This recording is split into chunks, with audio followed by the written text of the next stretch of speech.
Hello everyone, just wanted to give a quick message at the start of this podcast that some of the things that are discussed at different points during the podcast within the context of some of the authors' lives that we are discussing in this podcast deal with some difficult themes. So just wanted to make people aware before we get started on the podcast. Thank you.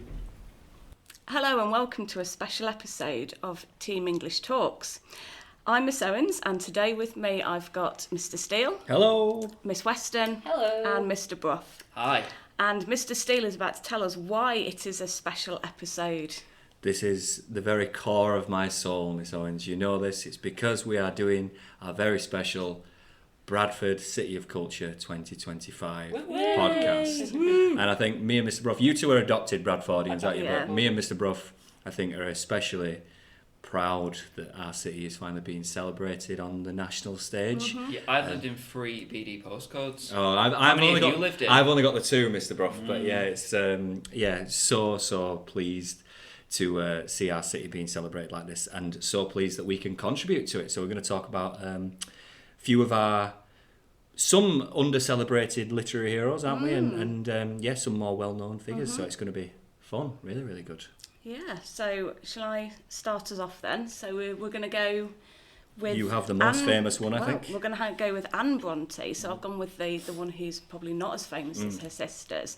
And then you're going to talk about Robert Swindells. Robert Swindells, bit of J.B. Priestley, and probably one of our more recent sort of literary explosions in AA Dhand, who I'll speak about a bit more. Oh, excellent. Was that the one that's on the telly now? On the telly now, yes. Excellent. Around Bradford. And then Ms Weston is going to... So I'm going to be talking about a fairly new author. She's only got 2 books out.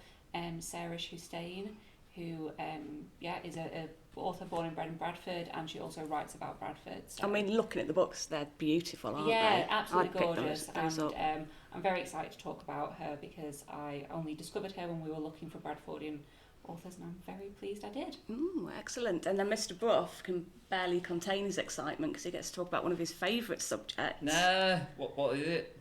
What subject? Andrea Dunbar. Oh, Andrea Dunbar, yes, sorry. Miles away. And Bradford. Right. Yes, He's still absolutely. thinking about Bradford. It's been a very long week, yes. I'm talking about Andrea Dunbar. She had a tragically short life. You may or may not have heard of her. It was a huge 80s movie based on her most popular work, Rita Sue and Bob 2. I say her most popular work. She only had 2 works to her name before she died, very young. So yeah, we're talking about Andrea Dunbar from Buttershaw Estate. Brilliant. So I think we've got a good mix there. So we'll dive straight in. So I'm going to talk about Anne Brontë. So just a little bit of history about the sort of Brontes. Not too much because, I mean, Bradford, everybody knows the Brontes, don't they? Well, you'd hope so, wouldn't you? But I think sometimes when I talk about them in lessons, it's fly under the radar a little bit. Well, I suppose we don't really teach any we don't Brontes. teach There is Jane Eyre on the spec, isn't it, on the Educ aspect. But, be a good year 9 book, Jane Eyre. Yeah, it would be. I think we was my teach favourite bits book when of I it. was 16. Mm-hmm. Yeah. I think we read a chapter in school, and I just loved it so much. I went home and read the whole book. Well, I'm going to tell you why Jane Eyre is actually not as good as Agnes Grey. Can't wait to hear it. From my point of view, I'm going to say this. So a little bit about the father. So Patrick Brontë. Yeah, Patrick Which Brontë. I love this little bit of information here. He was born in Ireland in poverty and taught himself how to read and write, and then was able to teach others, and therefore, gain more sort of education and being able to sort of climb that social ladder. So I think it's a really lovely point to make about, education is so important to be able to sort of improve yourselves and That ended up being a very common theme across a lot of Brontë novels, didn't it? Yeah. Sort of how important education is. So. yeah, well, I mean, unfortunately the ones in the novel in Agnes Grey that I'm going to talk about, the ones who don't really value education are the ones who are privileged, and possibly don't necessarily need it. So a little bit of local knowledge. So obviously we're Emmanuel College, but just down the road you've got Woodhouse Grove, and that's where Patrick Brontë now changed his name, sound a little bit more sophisticated. Does, yeah. The umlaut. He was appointed an examiner in classics. Oh, really? At I didn't Woodhouse Grove. So it's just, just down the road. I think it was Charlotte that taught at Woodhouse Grove at one point. Do you know what? I didn't know. I didn't even know Woodhouse Grove was that so old. their primary school is called Brontë House. Oh, of course it is, yes. Yeah, so that's because Charlotte taught there at one point, but I never knew that Patrick was an examiner then. Yeah, so I've been really... Very local. Yeah, I've been enjoying... Connections. Yeah, I've been enjoying reading up on this anyway. So the reason why I'm going to do Agnes Grey is because it's always sort of seen as, I think it was a sort of younger sister to a Jane Eyre, a sort of poor relation kind of thing, when actually it was sort of written and it should have been published first. It wasn't. And it would be interesting to see if it had been published first, what kind of reception it would have got. So it started out as sort of semi-autobiographical passages in the life of an individual, and because it was semi-autobiographical and Anne Brontë had been a governess, she'd had not a very pleasant experience being a governess, which was very, very common. Completely different to sort of Jane Eyre, when she has, not only a good-looking master, person to work for, but her children are actually sort of relatively well behaved. She has an okay time of it. Anne Brontë didn't, and in Agnes Grey we meet sort of children. It is quite funny at first because she said, in the book, she says how charming it is to be entrusted with the care and education of children. And I thought, well, who doesn't go into teaching thinking the same? It's basically the government's getting to teaching adverts there, isn't it? Yeah. And she says it's a delightful task to train the tender plants and watch their buds unfolding day by day. And unfortunately, she goes to the Bloomfield family, who the little boy there, I think he's only about 7, is quite a difficult read, actually, particularly if you like me and you like animals. He basically just tortures animals. Ooh. So he sets fire to birds, he cuts their wings off, he just does experiments on them, for the sake of it. And he really doesn't care. The whole idea is that he's able to, and this is a quote, persecute the lower creation. And the way in which he treats the animals is very similar to the way in which he then goes on to treat Agnes Grey. He doesn't acknowledge any kind of authority there. He won't do what she says. He's willfully controversial, and she has a terrible time of it, and she never actually manages to turn these kids around. So I think that the whole idea for me, I really like the fact that it was much more honest and much more sort of blunt idea about what life was like as a governess, because again it wasn't well paid, it wasn't particularly a great existence. It was something that a lot of women were forced into.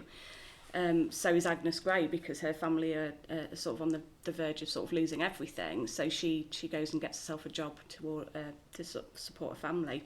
I mean, it does have a happy ending, if you call sort of marrying somebody a happy ending. In sort of not even Victorian times, in sort of early 19th century times. So she does sort of get through it all, and.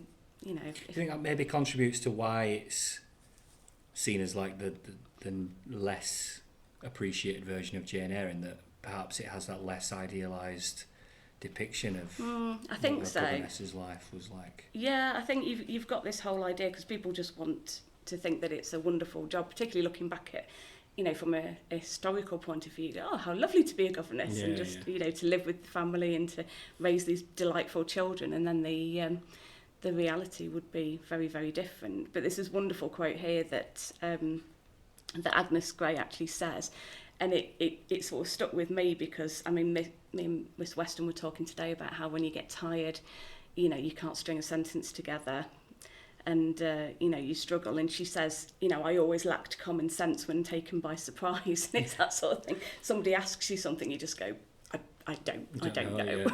You're the most articulate person in the world, but then my brain hasn't quite engaged with this. Please don't ask me questions. I mean, I really enjoyed it. Despite the sort of horrendous things that happen to animals in it, I would definitely say that she's much more grounded, much more sort of possibly realistic. She's definitely seen as the third sister, isn't she? Like everyone has Charlotte at the top of their list. Well, most people do, don't they? And because of Jane Eyre and Emily, even though she only wrote one. Wuthering Heights is yeah. almost beatified, isn't it? Like it's held on this pedestal, and controversial. Like I love the Brontes and all that sort of stuff, but I actually really disliked Wuthering Heights. See, I did not like it the first time I read it, and the second time I read it, I loved it. Oh, perhaps then it's worth a revisit. When I first read it, I thought, these are just horrible people being horrible to each other. Yeah. And then when I went in with, this is a book about horrible, and it's supposed to be a book about horrible people being horrible to each Mm. other, I could then appreciate it for the drama, for the gothic, for the, I think because in a lot of, I guess, modern media, it's sort of this Heathcliff character is very romanticised, and actually he's a terrible person. So the first time I read it, I was just so angry, like, how is this is not living up to what I imagined. And then when I went in and read it the second time, with that preconception, of this is not meant to be a book about good people. Yeah. I made the mistake of watching the film with Laurence Olivier in it, and then it came to the end of obviously the end of the film is very different from the ending of the book. When you've got the younger generation, and you just sort of oh goodness, there's a whole sort of like third of a book that they've just sort of missed out. But that was very romanticised. I don't think Laurence Olivier can play anybody who's quite as savage as Heathcliff. But I was wondering with what you were saying, because I've not read Agnes Grey, but I definitely will be now. I was wondering if they're maybe thinking about that, 19th century, early Victorian audience, if that depiction of wealthy children as sort of little psychopaths. I don't think it would have gone down very well, would it? I mean, someone like Dickens struggled with, trying to depict sort of those in poverty as being sort of angelic. Kind of almost. You've kind of got the other way round here. I mean, we've got a lot of reviews, so people have said it's brilliant on the horror of her first job. She's wrong-footed, overworked, underpaid and out of her depth, which I thought, is still very sort of relatable. Unfortunately. Not just in the education of children, but I think in a lot of people's first jobs. It's good. Yeah, and I'm looking forward to Bradford 2025 in September. They're going to have a sort of a session called Wandering Imaginations, and I think it's actually a book that they have invited 4 emerging writers, so 2 from the north of England and 2 from Ghana, to create 4 new stories inspired by the imagination of the Brontes. When they were children, they made up an imaginary land. Yeah, you can go and see the little books, can't you, when you go to the Bronte parsonage, as me and Mr Steele have gone a couple of times. You can go and see that they wrote these tiny little miniature books about their imaginary world. Oh, I just think that's wonderful. Just and that whilst you mentioned that, Ms Weston, I would just encourage anybody who hasn't visited Haworth and gone to the parsonage to just go for a look around. It's so, just to be able to be in the place where these people were spending all that time and being so creative. It's and the moors as well. You can see where they got the inspiration. It's a very beautiful part. Yeah, maybe don't go up there when it's snowing. Though. No, it's quite difficult. My little Suzuki Swift can't cope very well in the snow. But how wonderful now in 2025, Bradford City of Culture, we're getting new stories come in that kind of link back to that time. And, I think that's part of what the City of Culture is about. It's about celebrating Bradford's cultural past, but also our cultural future, present and future. So it's going to be. Definitely. I'll be getting a copy of that, having a read. Oh yeah, my to-read list is getting longer and longer during this podcast. It's not good. She's writing it all down. Yeah. Oh, this, that, and the other. Right, we know what to get you for your birthday then. A copy of Agnes Grey. Yeah. Do you want me to go next? Do you want to? Yeah. Yeah, I'll go next.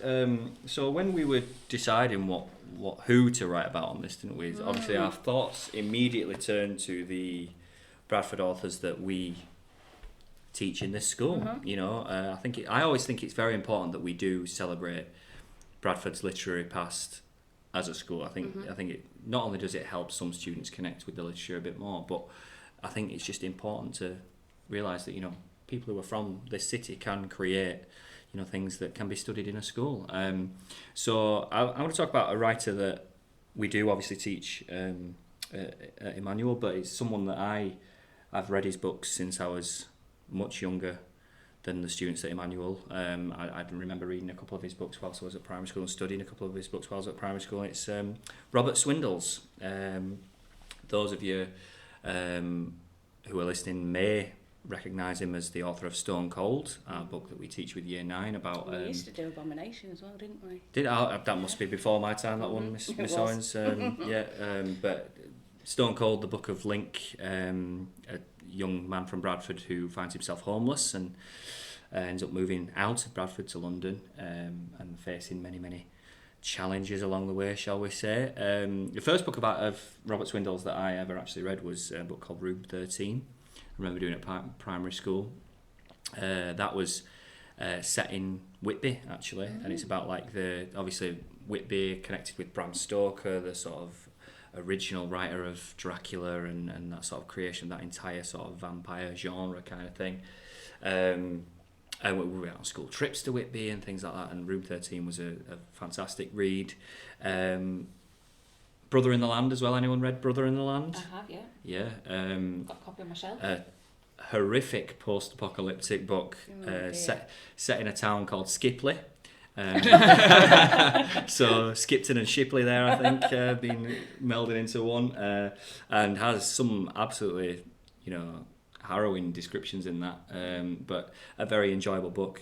I think it did scar me as a 14, 15-year-old reading it, but very much enjoyed it. And actually I'd reconnected with a couple of novels when we started doing this research. One called Nightmare Stairs, and his most... He hasn't actually written anything fairly recently. I presume it's because... most recent, it's because I think he is an older gentleman now, Robert. He's retired and lives on the Yorkshire Moors. Why not? But absolutely, I wish I could live on the Yorkshire Moors full time.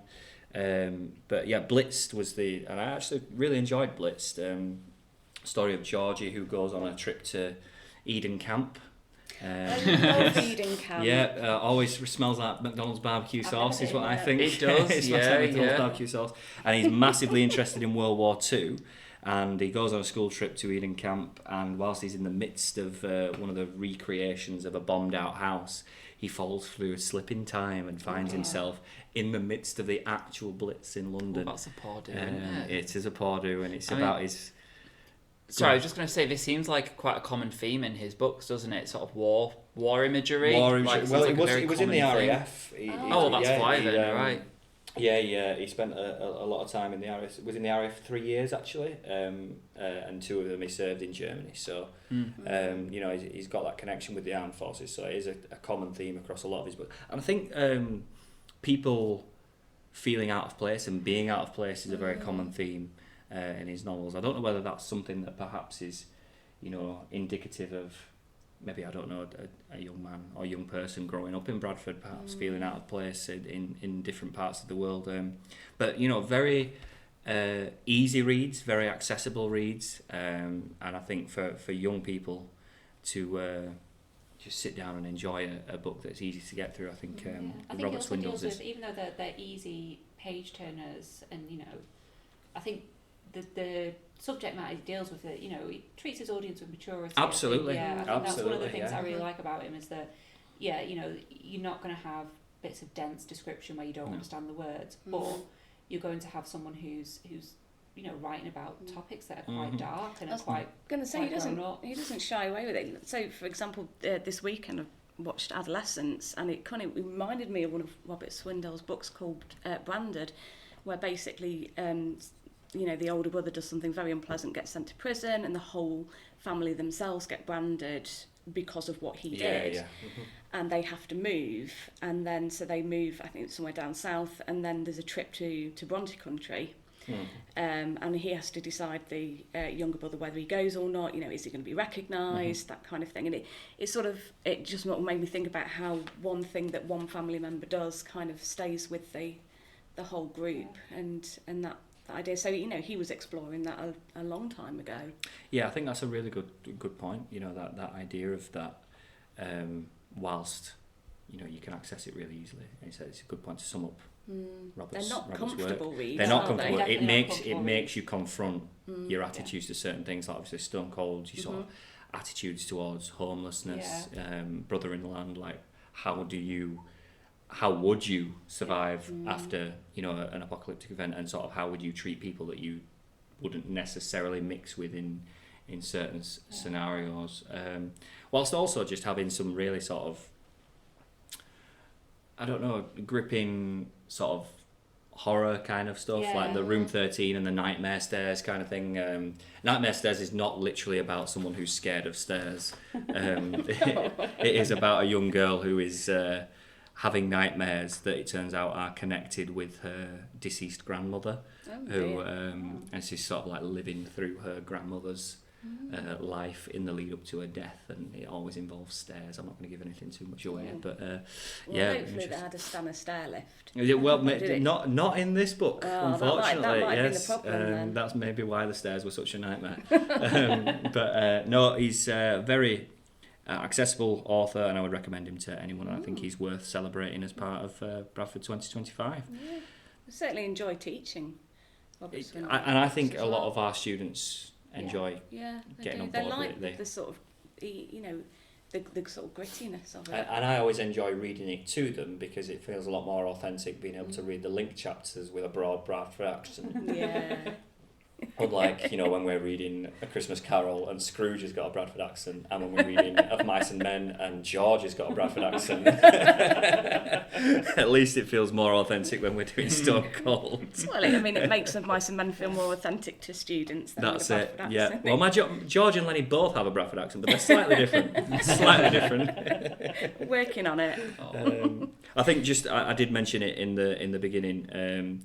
I won't bang on too much about it, but so the most recent, I would say, celebrated author in Bradford is AA Dhand, who's just sort of burst onto the scene because his acclaimed series of novels following DC Verdi has just been made into a drama series on the BBC, and that has received rave reviews, filmed around Bradford, and I won't talk too much about the books on here because I do think they're a bit more of a mature audience, and the TV show certainly is, but I think they're absolutely gripping reads, and he deserves all the praise that's coming his way. And again, very proud to see Bradford authors being celebrated, and Bradford's culture really being represented on the small screen, at least, definitely. Absolutely. Right, so thinking about being celebrated on screen as well, shall we go to Rita, Sue and Bob too? Yeah, so... Great segue, Miss Owens. It was a great segue, yeah. Straight in there. So, I'm again going to be talking about Andrea Dunbar, but we'll just sort of talk first about the movie most people in Britain have probably heard of, people of a certain age anyway, Rita, Sue and Bob too. And if you've not seen it, it was a huge 80s smash hit movie about two school-age girls, two secondary school-age girls from Buttershaw Estate in BD6 who have a clandestine affair with a bloke from Bingley called Bob. And Bob's a bit Bob from Bingley. Bob from Bingley, and he's a bit posh, is Bob, because he's got a detached house and a nice car. And they babysit for him, and so I guess he's technically their employer too. And they have this very sort of zany menage a trois throughout the film. The film's probably most famous for one scene, where the three of them have a grand old time in the back of a car in a field. I think it was a Ford Granada or maybe a Rover SD1. Anyway, it was something a bit posh, and it was a very famous scene. And behind this film was quite a broken young woman. That's probably an unfair characterisation of her that she probably wouldn't like. A young woman who, behind this film was a young woman who had been through so much and seen so much in her 20 or so years. And she wasn't very happy with this film. You know, she wrote the play script that the film was based upon, and until her dying day, she disavowed the film. She wanted nothing to do with it. So I'll go back to the very beginning and tell you kind of how she got to the point of being responsible for this film that she hated. So when she was in doing her GCSEs, Buttershaw School, as it was known then, it's now BBEC, which is one of our sister schools. So while she was doing her GCSEs at Buttershaw High School, she was asked by her English teacher to write a play script as a homework assignment. And she wrote a play script called The Arbour, which was named after the street she lived on, Bradford Arbour. Now, The Arbour's a bit of a misnomer, really. It's quite a beautiful sounding name, you know, arbour, you know, connotations of trees, field, beauty. You know, by all accounts, Bradford Arbour was a dreadful place in the 1980s. You know, boarded up houses, cars on bricks, feral dogs. Really quite a difficult place to live. And she just titled it The Arbour. And it was a play about life on Bradford Arbour. And her English teacher was so moved by it that they encouraged her to sort of share her work, and her English teacher facilitated that. And I don't know the details, but essentially it eventually made its way down to the London theatre circuit somehow, this play script. And Andrea Dunbar was invited into the sort of London theatre world to stage this play. And she was a true fish out of water. I mean, there's a big theatre director, Max Stafford Clark, you may have heard of him. And he recalls Andrea Dunbar coming to London and just having stars in her eyes and not knowing what was going on. He said she didn't want to turn up to rehearsals. All she wanted to do was go to Madame Tussauds. She didn't like the fact that they were trying to feed her mange too, and she just wanted some proper food. And by all accounts, she had a grand old time in London, but she was thrust into this upper middle class world of sort of media literate theatre types who, you know, The Arbour to them was this incisive comment on class in Thatcher's Britain, but to Andrea Dunbar this was just a play script about her lived experience. It was just something she wrote about her life. She didn't want to make a class commentary. She didn't want to comment on Thatcher's, you know, domestic policy. She just wanted to write a play script about the awful stuff that she'd been through and that she'd seen. Anyway, her second play, Rita, So and Bob Too, again, the London theatre circuit loved it, and it eventually caught the attention of film producers, and we turned it into a film. And the controversy arose when Andrea Dunbar said, you can't change my ending. And they said, we need to change the ending because it's not happy enough. So I've not read this play in years, but from what I remember at the ending, Rita, one of the girls, ends up marrying Bob, and because his wife leaves him, and he's so desperate and pathetic that he sort of, you know, they have this kind of sad symbiotic relationship, you know, I'll keep you if you can satisfy me. And it's a very just sort of sad ending, but just sort of peters out to sort of a dry chuckle. But in the film, from what I remember, it ends with the three of them jumping into bed together and rolling around under the covers, laughing. And Andrea Dunbar was not happy about this. She said, that is not what would happen. You know, that would never happen. The two women would end up miserable and strung out, and Bob would end up facing no consequences for any of his actions. But yeah, that was it. They changed the ending of the film. She wasn't very happy. No, because it doesn't. For me, you know, if you're writing about what you know and those characters, it doesn't seem like, you know, the right trajectory for them, does it? No, it's not. And the thing is, I don't. In my personal opinion, the film, it's a brilliant film, but it's not a very sympathetic film. You know, the tagline of a movie at the time was Thatcher's Britain with its knickers down, which says it all, doesn't it? You know, it's kind of almost a dog whistle call to sort of, I suppose, media savvy middle classes that this is sort of almost poverty porn. You know, let's laugh at these destitute women and let's laugh at this silly man. And maybe that's an oversimplification to a degree, but watching this film through a 21st century lens, there are some bits of the film that haven't aged well at all. I suppose it's opening your life up, isn't it, to scrutiny, that, Yeah. you know, she writes this thing, you know, and to her that's normal, that's life, Yeah. and then you've got people going, oh, it's this.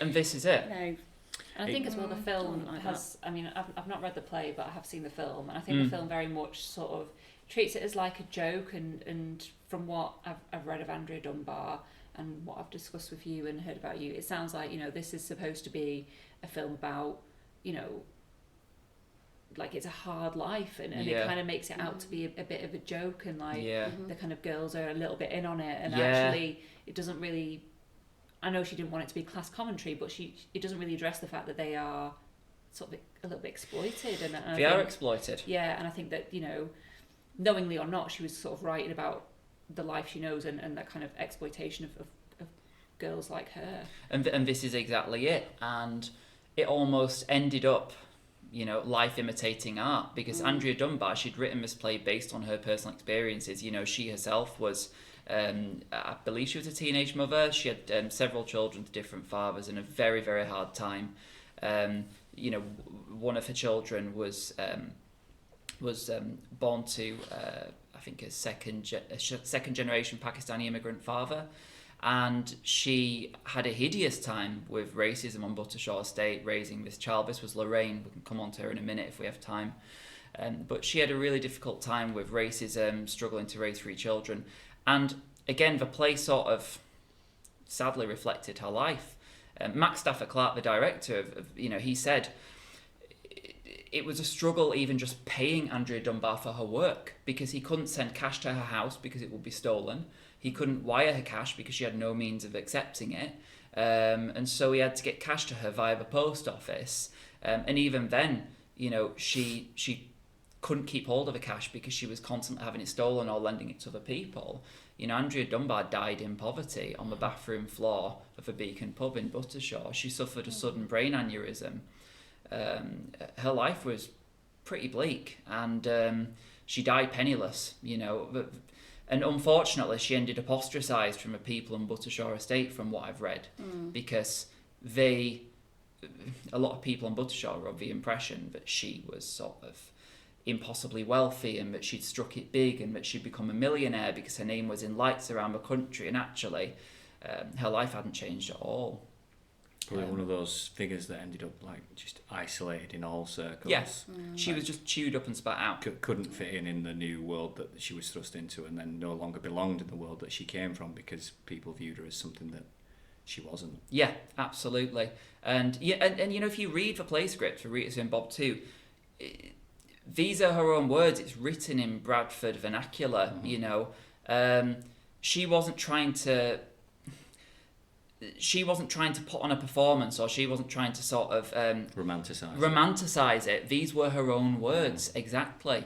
And I think other people romanticize it on her behalf, and she always struggled with that. Well, they always say, don't they? It just brings us back to that idea. Once you write the book, it's no longer yours, is it? Yeah, death of the author kind of thing, isn't it? Yeah. They try to use it for their own means, but and when it's, I can imagine that when it's your own experiences, that makes that whole concept just so much more difficult, because somebody else wants to use it, and it's like, well, but this is my life. Like, please don't change the elements of my life that I'm trying to reflect. It must have been a horrific experience for her. And probably because she was so young, she wasn't able, and not from a background where she would have people like this, but she was not able to know the kind of ways to protect her rights, to protect her work. Exactly. And all that, because, you know, like you said, she was a teenager when she wrote it. She was in her early 20s when it became big, and she was very vulnerable to that. Yes. You know, people meaning to or not taking advantage. Yeah, absolutely. And unfortunately, even after her death, you know, just before and then after her death, she and her family continued to be vilified by the media. You know, shortly before she died, there was an article in the Telegraph and Argus exposing her for alleged benefit fraud. You know, she was ordered to pay back £5,000 to the courts at a rate of £3 a week. She couldn't even afford that. After she died, her daughter Lorraine, very famously went to prison for manslaughter of her own child through drug overdose, and that was a major national case. And it's really horrible to consider the idea, but to some people that's her legacy, because it really isn't. So what I want to finish on is a more positive note, really. I've got one other film recommendation, and it's far less well known than Rita and Bob too, but it's one that actually we taught up until recently at school for film studies. and it's by a director from Otley called Cleo Bernard. She's done a couple of films set in Bradford. The other one, Selfish Giant, was really good, set on Buttershaw Estate. Ali and Ava was another film set in Bradford, and she did a film about Andrea Dunbar's life called The Arbour. And it's kind of a dramatised documentary about Andrea Dunbar's life and the life of her family after Rita Sue and Bob too. So I would definitely recommend that film. It's a very sympathetic portrayal. And, if you ever are in Buttershaw and you ever are passing, there's a blue plaque on Andrea Dunbar's house, which I think is quite wonderful, really, because it just kind of puts her up there amongst Britain's best, doesn't it? So yeah, that's Andrea Dunbar, and I don't want to characterise her as somebody who spent her life suffering, because actually she was a force of nature, and I think that's how she should be remembered. And she's had an indelible impact on literature and culture. Yeah. And that's what we're celebrating. Absolutely. So I think that was brilliant, Mr. Brough. Thank you. Okay, so I guess me next. Yes. So I've been looking at a much more modern author. So this is Sairish Hussain. So she again was born and bred in Bradford. She's got 2 books out, so I read them both. Like I said, it was when we decided we were going to do this podcast, decided we were going to do Bradford authors. I think the 3 other people had a very clear idea of, yes, I know Bradford author, and I just thought, who am I going to pick? Bronte's been taken, the books that we teach have been taken. So I'll be honest, I did a quick Google search. Mm-hmm. I remember we did the Google search. We did the Google search, and her name popped up, and I thought, oh, that sounds interesting. And I am so glad that I did that Google search and I found her, because her books are just absolutely beautiful. It hasn't been a job reading them. It's been an absolute pleasure. As soon as I finished her first book, straight away, I got her second book out and started reading that. So I guess I would count these as kind of family sagas. So her first book, The Family Tree, it kind of opens on this very kind of quite a tragic but beautiful scene of a man holding his newborn baby, and his wife has just died, and he kind of has this moment of what am I going to do, and it kind of follows that family throughout their lives. So the father's Amjad, and then you have the newborn baby daughter who's called Zara, and then an older son who I think when the baby's born is about 9, called Sahil. So it just kind of follows that story throughout their family, and as they grow up, and about halfway through the book, and I don't want to give anything away because, like I said, it is really a wonderful book, and I would recommend reading it. There's a really tragic thing that happens to Sahil, who's kind of this confident, young man who's gone off to university, and he's with his best friend, almost like his brother, called Ehsan, and something tragic happens to them that kind of impacts not only them but their families and their community. I think one of the wonderful things about particularly the book The Family Tree is at the back of the book, the writer, she puts sort of an outline of why she wanted to write this book, and I think that it's very true to when you're reading the book. So she really wanted to think about like a lot of the negative stereotypes of Muslim families, and one of the things she really wanted to write was a very positive relationship between a Muslim father and his daughter, and because I think from her perspective a lot of the media didn't show that. You have a very stereotype of like an oppressed daughter and an authoritarian father. I think that's unfortunately what a lot of depictions are, and she said that just didn't ring true for her life. So she's kind of turned that on its head, and she wrote this book where you have this really beautiful relationship and this loving relationship and this supportive relationship between a father, a single father who's raising a family on his own, and his daughter.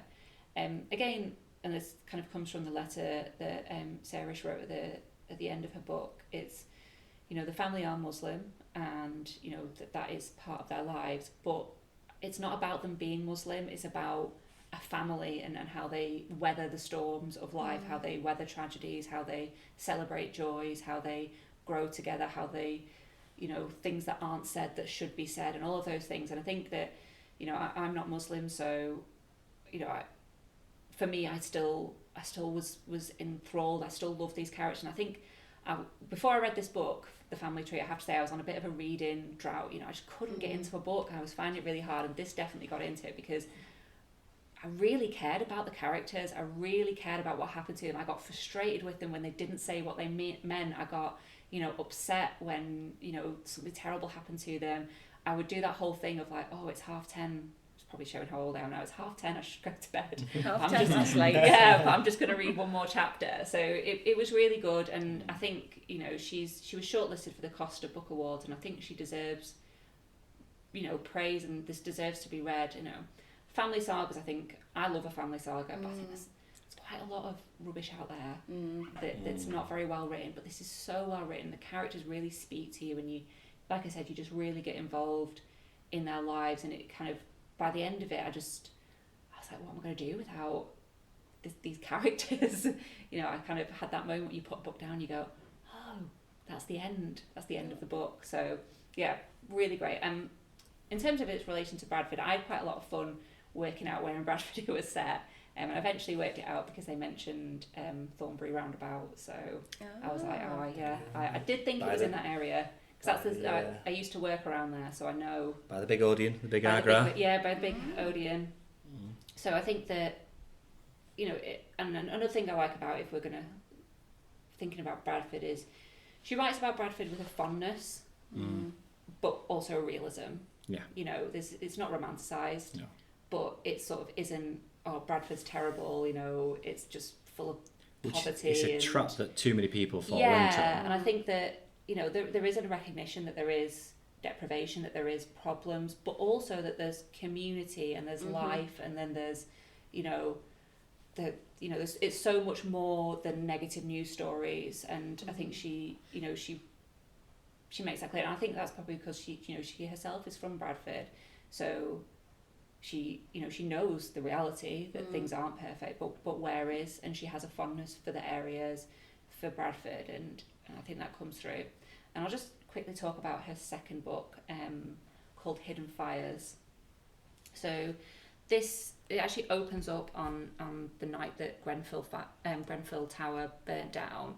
So it tells a kind of simultaneous story of a kind of older man in his 80s called Yusuf and his granddaughter Ruby, and the book both opens, it's kind of told from different perspectives, so you have chapters in different characters' names, and it opens up on, Grenfell happened during Ramadan, so they're both up and awake for the kind of before the fast starts, and they put the TV on, and then they're watching Grenfell, and it sort of goes on from there. So Ruby she's kind of from a complicated background, so she's from mixed race. Her father is Yusuf's son, so Pakistani background, Muslim.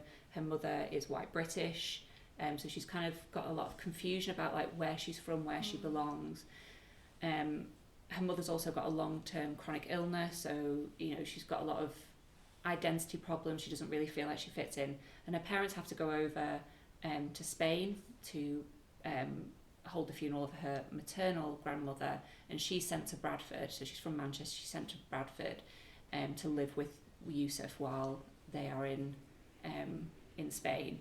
And at first they have this really clashing relationship because she's kind of got purple hair and black lipstick and plays music really loudly, and he's a lot more traditionally, doesn't really understand her. But as the book goes on, they kind of have this growing relationship of their own past traumas, and they come together. And one of the other really wonderful things about this book, although it's kind of hard to read at times, is it deals a lot with the partition of India. So that's kind of Yusuf's trauma he has, is that he lived through partition and the terrible things he said. And I knew a bit about partition. I'd studied a little bit, in history, but I think I didn't fully understand it. And I think that, again, a really kind of eye-opening thing about the book, which I really think is important to read. Hard to read at some times, but definitely important to read. And again, just you know, she writes characters so well. You know, you really do feel like they're real people, and you kind of get an affinity with them, and you care about them. And I think if a writer can do that, then, you know, that's amazing. They both sound like fantastic books. Yeah. I was going to say, is there more hope in the family tree? Yeah, I think in both of them there's hope. There's this, you know, it is about, I mean, it says on the front, and it sounds like I'm just quoting the front, but it is about resilience. It is about how we, you know, come together and things happen, but we don't let them grind us down. And you know, I think they both have, I don't want to give it away, but they do have hopeful endings. Okay. And I think they both have hopeful endings, and at times they're both hard to read, and tragic things do happen, but it's never just grim and gritty. It's always got that sense of, you know, support and you know, in the family tree it's about, you know, how they support each other, and how they, through their own strength and resilience and their perseverance, how they get through that, those hard times. And in Hidden Fires it's about a family that's sort of disparate, and they don't really understand each other, and the grandfather doesn't understand the granddaughter, and she's lost her connection with her parents, and her parents don't really know how to interact with her, and it's about their growing understanding of each other, and how to, I guess, about how to see, once you see things from other people's perspectives, you can then have that coming together of relationships. And I think that's, you know, a really important thing. Yeah, but yeah, I'm so glad I read them. Had a lovely time. Can't wait for our next book to come out. Oh, brilliant. It's a good job we didn't go with, because I remember one of the names that came up was Barbara Taylor Bradford, who actually has nothing to do with Bradford. Different type of Different Bradford. not actually from Bradford. We didn't go with her. But I love the fact that with all the books as well, they deal with sort of real life. Yeah. And I feel like, you know, for Bradford 2025, you know, there's an acknowledgement of, you know, real life, and it isn't easy. Yeah. But there is hope. There's, you know, hope for, you know, the future of the city, the future of the people.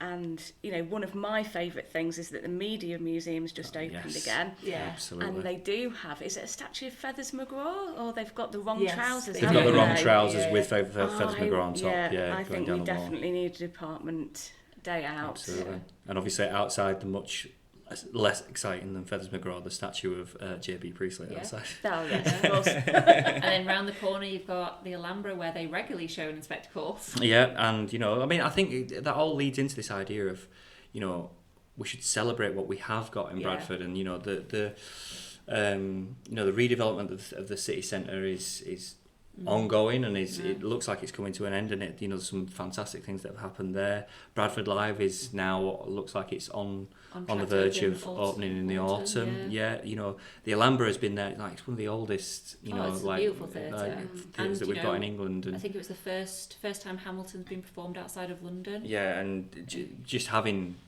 plays of that, well, musicals and theatre of that calibre in the city, and hopefully musical acts at Bradford Live of that sort of calibre. I think there's a lot to be excited about with Bradford for the future. And can I just throw in an anecdote before we finish about Robert Swindells' Stone Cold? That for me is quite it just makes me quite proud of Bradford. Well, no, it doesn't. So essentially, this was before I qualified as a teacher, when I was doing work experience in a school in another town a few miles away that I shan't name. But in this school they were teaching Stone Cold, and I remember sitting at the back of a classroom observing this teacher teaching Stone Cold, and one of the kids said, "Sir, where's Bradford?" And the teacher says, "Oh, well, it's in this part of Yorkshire." And he said, "Hang on, I'll show you some pictures." So he gets Google Images up on the computer, and he's typing in terms like Bradford backstreets, Bradford riots, and all the kids are sitting there going, what? And I kind of thought, could you not? Like, it would be really nice if you could not do that. And this teacher was obviously doing it to get a rise out of the kids. Obviously thought it was a bit funny, but it just made me really sad, actually. And I just thought, you know, it's really, really lovely to see Bradford actually get City of Culture for 2025. You know, I always remember as a child in Bradford, Mr. Steele, we were talking about this recently, weren't we? When we had the 2008 bid, do you remember? Yes. And yeah. everybody had the Bradford 2008 badges, and you wore them everywhere, and it was very exciting, and it's just really lovely to see this. Ended up being you know, Liverpool in the end, didn't it? Yeah, it did. But you think about all the experiences over your life where you've sort of heard of people from other places sort of put Bradford down, and it's just lovely to have this little celebration at Bradford. There's definitely a community and a pride, isn't there? You know, with the kids. I mean, as a Leeds fan, I remember my first day at the school, and I wore my Leeds scarf, and the amount of sort of like booing and you know that I got, I didn't even think anything of it. But you know, as I say to the kids, you know, I really like Bradford City. I want them to do well. That's actually, you know, to build on the hope for Bradford moving forwards. Yeah. You know, I don't want to jinx it. I don't want any, you know, students in year 10 or year 11 who regularly tell me about this to think that I'm jinxing it, but you know, hopefully as part of the City of Culture celebrations, we can be celebrating a Bradford City promotions. Currently sat in second place as we record. I mean, they are sort of resilient. I remember doing an assembly on them years ago when they beat Chelsea. Yeah, I think it was 2012. And that idea, I think they were 2-0 down, weren't they? And they came back. The and club won itself, and, they embody that Bradford resilience. Yeah, I just feel like it's like, you know, you sort of almost give up, and then it's that no, you know, we're going to come back, and we're going to come back bigger and better. So it's the thing, isn't it? You know, we obviously had the horrific history of the Bradford fire in the 80s. You know, the club went into administration in the early 2000s. We saved that from that. They've gone through so many hardships, and hopefully they're on the verge of starting to go through a new successful era, and that could be a perfect metaphor for the city as a whole. You know, we've been through some tough times, and hopefully now we're on the brink of, you know, some. But don't watch football, read books. Don't watch football, read books. Yeah, this is not a football podcast. Yes, correct. Go out and see what there is with Bradford 2025 so on the many website as well. Yeah.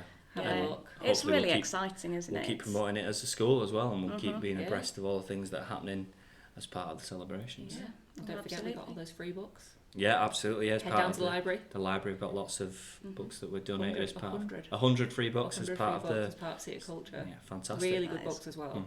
Very exciting. Yeah. So on that note, anyway, thank you very much, and you know, thank you to everybody who's taken part today. It's been our pleasure, I think. It's a long week as always, but I think this has just been the thing that's kept us going. Absolutely, I thought of this. And then thank you very much for listening. Thanks, Bye-bye. guys. Bye. Bye.